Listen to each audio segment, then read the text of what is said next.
Hi అండి. Hi viewers, good evening అండి.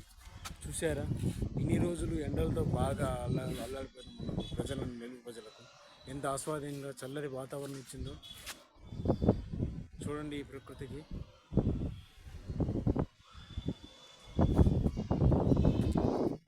అమ్మయ్య, ఇన్ని రోజులకి చల్లగా మన సింహపూర్ పట్టణంలో ఈ వాతావరణం నెలకొంది.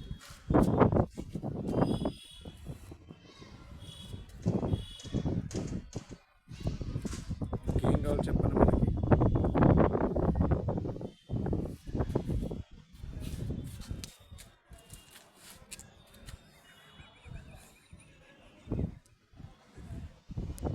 చూసారా, మేఘాలు ఎంత